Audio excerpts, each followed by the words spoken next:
Hi, Sonder here again. Today I'm going to talk about a topic that's pretty relevant to any fan of CD Projekt Red. If you've been on the internet any time this year, really, you know about Keanu Reeves' official endorsement of Cyberpunk. I've been a follower of Cyberpunk, the genre, not just the RPG system, since way before it was cool, so I got hipster cred. Uh, anyway, that means I'm quite happy that it's becoming mainstream with Cyberpunk 2077. So, for those of you who don't know, Cyberpunk 2077 is actually based off of a tabletop role playing system called Cyberpunk 2020, which looks hilariously out of date now that 2020 is around the corner. It was written in the 80s. And so, alongside all the cyber gear, half cyborg, half humans, morphing neon skin, there's also cassette players and gigantic brick phones, basically. It's really great, and it's got this kind of retro feel, a little bit like Fallout. Right, that reminds me. This episode, I'm going to be trying something a little more technologically tricky, and that I'll be putting what I'm talking about right here in post. So hopefully that adds to the entertainment value and just gives me something to do. Anyway, specifically what I wanted to talk about Cyberpunk 2020 is its character creation system. It's really wild. It's super in-depth, and it provides this really cool way of fleshing out your character's background. Now, 5th edition D&D has its own character background system where it's kind of just like a stat line almost. It determines the gear you get. There are tables to roll on for role-playing purposes, but they're not that important. Cyberpunk 2020, on the other hand, has this really in-depth, complicated character creation system, which can be a pain in the butt, admittedly. Our session 0 for a campaign I just joined in this system took 3 hours. Although it's partially because we were having fun and bantering during that time, but it is a bit of a hassle because of how intricate and complicated it is. So here's the gist. As soon as you roll your character, you roll their age. I believe it's a D10 plus 16, and that's their age. Usually it's going to be young to mid-20s. I think there's options for playing as older characters, but that would be a pain in the butt for reasons that I'll explain. Also, it's punk. Punk is, it's a young adult thing, for the most part. I imagine you can be punk in your middle age. I aspire to be, for sure. But that's definitely not the main genre. Anyway, for each year past 16, you roll on this table. And you roll a d10. You have a 1 in 5 chance that nothing happens that year. Your character just lives their day-to-day life. But that's not usually what happens. Usually, you roll something like 1 through 8 on the d10.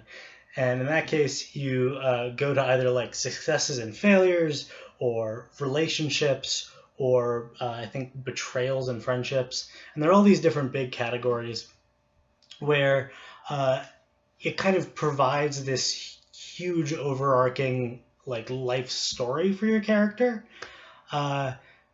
Before you get into the year-by-year nitty-gritty, though, you roll for your character's family, where they were raised, the sort of morals they were brought up with, the amount of siblings they have, whether or not they're older and younger, whether or not they're male or female, what their relationship is with the main character.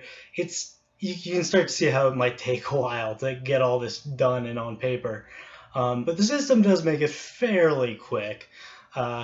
My only nitpick with that part of it is that a lot of the character attitudes and character moral options during that part of the character creation are all very I'm going to kill everybody in this room. And it's very just, I don't want to say edgelord, but over-the-top violent, which I feel is not 4/10 of the population, 40%. It's 4 out of the 10 options are horribly violent.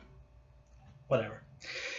You also roll for your fashion choices, which I think is kind of cool. Cyberpunk 2020 has this very materialistic, future capitalism gone wrong sort of aesthetic, and so having your outfit be like a major, what kind of sneakers you wear, what kind of jacket you're rocking, it being a defining part of your character as much as like their personality totally fits in. And I love the idea. I ended up rolling a mini skirt for my male character, so I'm hoping the future's progressive enough to see through that. Also, he's a rocker boy, so like I think rock stars get a little more leeway, like glam hair, makeup, lipstick. I think if you're a rock star, you can get away with a little more.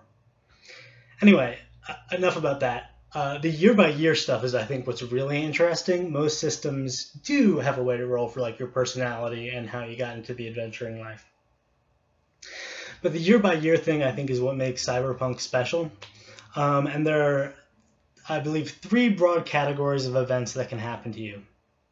The first one, successes and failures, is super dramatic. It's like you get a debt of X many thousand euro dollars, or you pull off a heist that nets you this much, but it's not in liquid capital. You got to pawn it off, and then that becomes its own quest. For one of my buddies, he ended up rolling that he lost an arm, so he ended up using like half of his starting funds just buying a replacement arm. He didn't even get any cool shit. It was just like literally a prosthetic, which is a shame. So yeah, bad shit can happen. You can become horribly disfigured. You permanently lose charisma. You can lose family members. You can lose just like entire parts of your character's body and soul can be destroyed in the character creation, which is awesome in my opinion. And then the successes can be pretty nice boons too. You can get like a permanent up to your to hit stat. Basically, you can find a mentor in kung fu or a military trainer, that sort of thing. Cool stuff. Then the next category is friendships and enemies for the most part. I think that's the category. I'll have to double check. I'll be showing it up here.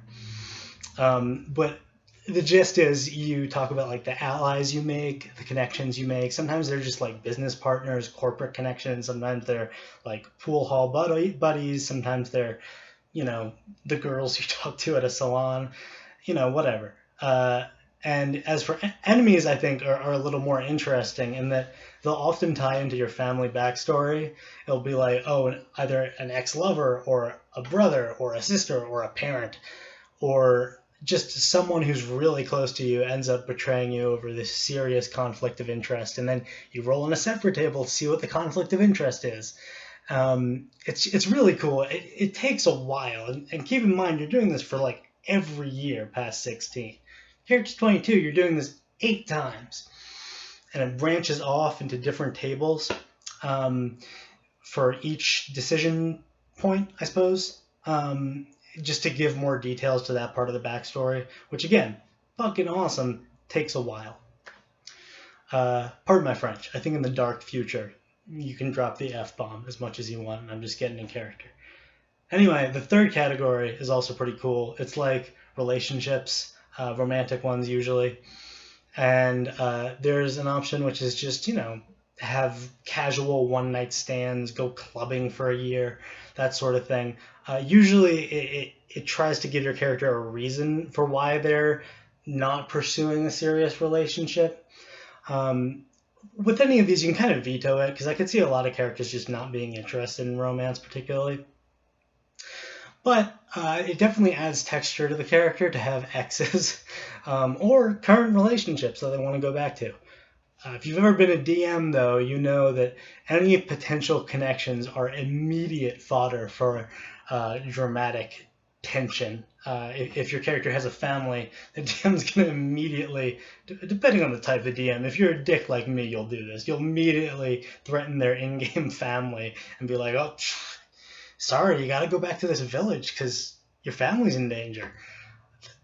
It's a form of railroading, but it also helps add weight if your players are really into role-playing. DM tip, I guess. Anyway, this wasn't really a how-to or anything. I just think it's really cool, and this sort of like flowchart type year-by-year history for your character would really help with role-playing in other systems. And if you're at all into like sci-fi, you should probably check out Cyberpunk 2020. You might have to house rule some of the retro future stuff. The internet is not the Matrix, at least not yet, anyway. But should mention, Cyberpunk 2020 is not the only way to do it. They're making a new edition, Cyberpunk Red, but as of recording, only the starter set is out. I actually really recommend it. I guess I might flash dump stuff from this over there when I am not directly talking about anything in Cyberpunk 2020. Well, anyway, have a great day, guys. I hope you like the new format. Let me know what you think if you like. And that's all. Bye.